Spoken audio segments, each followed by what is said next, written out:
Today we're just outside Thiepval by the Ulster Memorial Tower, and we're here to tell the story of the 36th Ulster's attack on the first day of the Somme, one of the few divisions to make significant gains here in the frontline position that they were due to attack.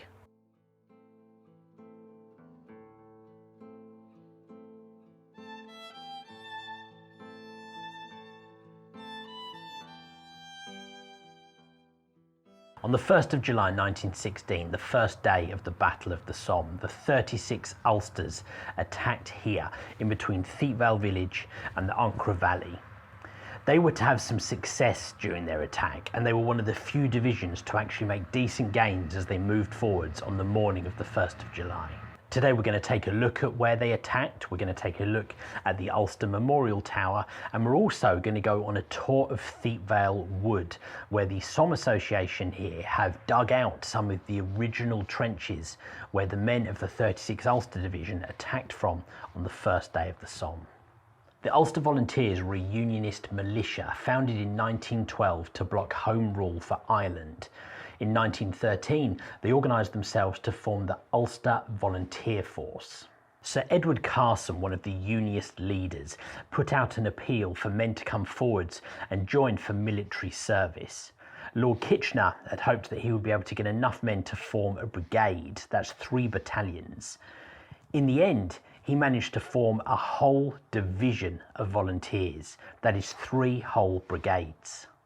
Now right now I'm stood in the Connaught British Cemetery.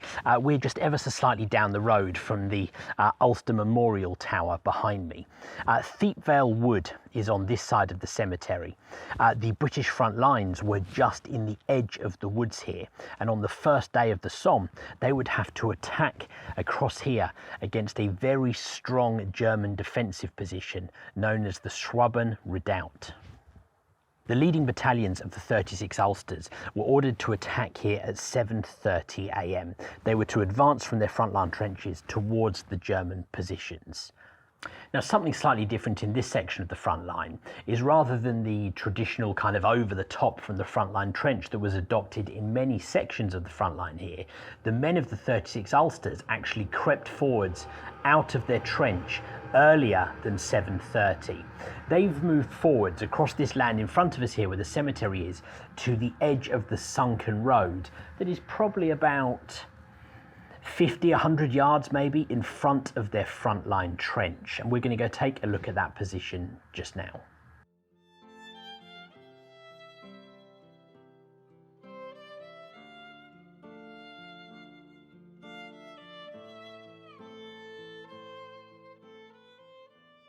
So at 0 hour, the British bombardment of the German lines lifted and the Ulster men moved forwards. They advanced very quickly and managed to capture the first line, second line, even third line of the German position. Now, there's some different opinions on how they managed to capture those positions so quick. It's suggested that maybe, unlike the more traditional approach along the British front lines of formal, organised lines of troops advancing forwards, that maybe the Ulster men just sprang up and charged that German front line. Maybe it's that they were already further ahead from their front line and so had a head start as they moved forwards. Either way, they advanced really well here and took the German positions. So the frontline positions were just in the edge of the tree line of Thiepval Wood, behind what is now the cemetery here. And the men advanced forwards over here. So the German front lines were just up here on this ridge. This is where the Schwaben Redoubt was. And they advanced forwards towards this sunken road edge. So this road has been levelled out a lot more since it was on the first day of the Somme. There was much more of a sunken road and ridge here, but you can still see the remains and the evidence of that now. So the men advanced forwards from this position to here along the edge of this road line. That gave them a head start attacking towards the German positions at 7:30. So 7:30 a.m. the men moved up from this position and attacked the German frontline positions just ahead of us over here. As we said, they moved forwards with some success and captured the front two German lines. Now, the problem was here that the attacks against Beaumont Hamel over on their left flank and the attacks across this open piece of ground behind us here towards Thiepval had been almost completely repelled. We've talked about some of the stories of the Newfoundland Regiment's attack towards Beaumont Hamel, for example, the attack at Sunken Lane. Those attacks were completely repelled on both left and right flanks very, very quickly. That meant that the 36th Ulsters had moved forwards and were now stuck in a bulge, almost like a salient in the line. They were now going to face German counterattacks, not just from straight on ahead, but also to the left and right, where the supporting forces on either side had been pushed back. So from here, we're going to go on a tour of Thiepval Wood and take a look at some of the trenches that have been dug out. Now, they're not original trenches. They have been recreated, but they have been recreated as the original trenches were. They've followed the existing trench maps, and the guys here have done an awful lot of work to make sure they're recreated using the same materials, the same tools, to get them as authentic as possible. It's really an impressive site, and we're very lucky. We're going to go with our guide, Rocky, who's going to take us in there and show us some of the trenches. Let's go take a look at that, then we'll come back out here and talk a little bit more about the attack itself.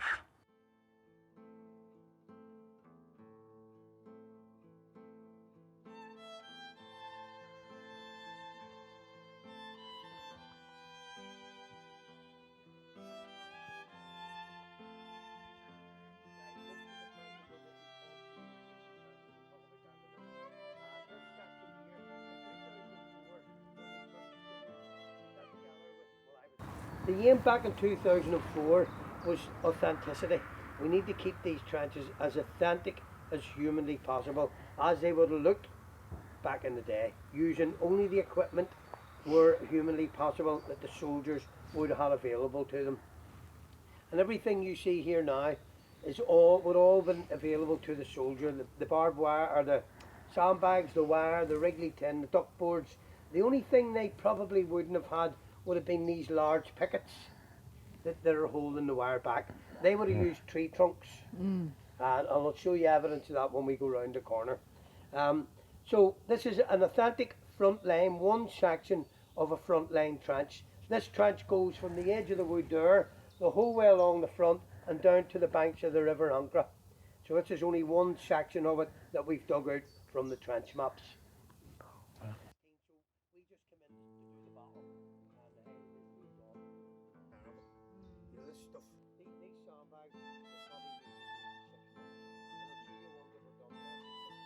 But I will show you a proper one as we go round. Two wee bunkers you see here. When we built this trench, now we're restaurants and cinema. But when these Wow, what an incredible look at Thiepval Wood. And so the men, as we saw, they left those trenches, they'd advanced forwards to the edge of that sunken road, moved forwards and captured their positions. The problem was, on their left flank, the attack towards Beaumont Hamel, and on their right flank, the attack towards Thiepval had been totally repelled.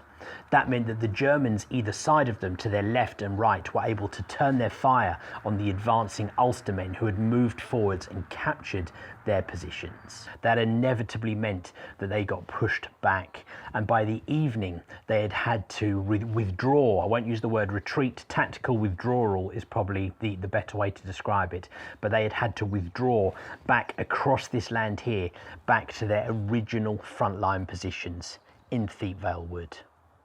The attack here and the temporary success for the 36th Ulsters came at a price. During the first 2 days of fighting here, they suffered more than 5,500 men, either killed, wounded, or missing. There was some initial success here with the 36th Ulsters. They fought bravely. In fact, there were 4 Victoria Crosses awarded here in this section just on the first day of the Battle of the Somme. We've talked about a couple of those men. Eric Bell, for example, in our video about the Thiepval Memorial. He's named on the Thiepval Memorial. But there were 4 Victoria Crosses awarded in this area just on the first day of the Battle of the Somme. Despite those brave acts and those valiant efforts, the 36th Ulsters were pushed back to their original front line. I really recommend coming here to this area. It's an area which I had neglected to visit in my last couple of visits to the Battle of the Somme. The Thiepval Wood Tour is amazing. Get in touch with the Somme Association. Go and have a look at the Ulster Memorial Tower. That's really interesting. We're going to head there in just 1 second. In fact, we're going to head up there now. Let's go take a look at the Ulster Memorial Tower and then we can round off the video.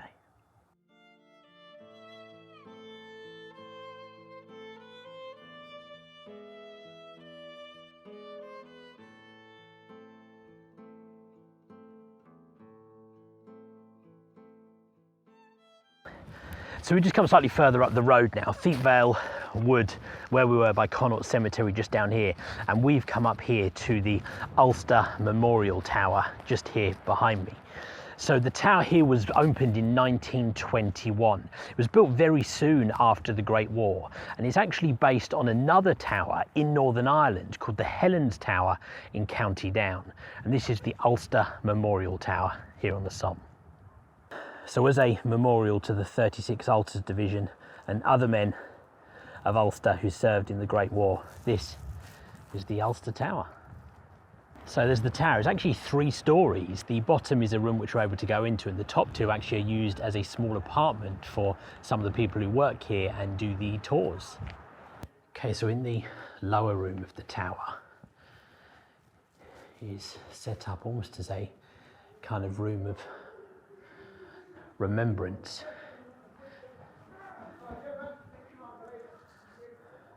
Wow. So many different wreaths that have been laid by lots of school groups and people who've come here. And some of the different colleges and wow, really interesting.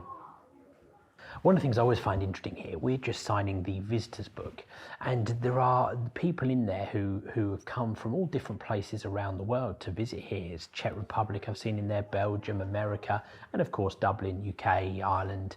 You know, so that's so interesting. People from all around the world who come to places like this, which is really cool to see, right? I've actually been here with friends of mine from America and the Netherlands who are still interested to come to places like this. Ultimately a memorial to the Ulster men who fought here. It's really good to see. So here's the main plaque in the kind of main room in the bottom of the tower. Just tells you a little bit about the tower being dedicated to the memory of some of the men here. So I hope you guys enjoyed this video taking a look at the place where the 36 Ulsters attacked on the first day of the Somme. The fascinating look at Thiepval Wood, the Ulster Memorial Tower. Hope you guys enjoyed this one. Thank you very much for watching. I'm going to see you on the next one.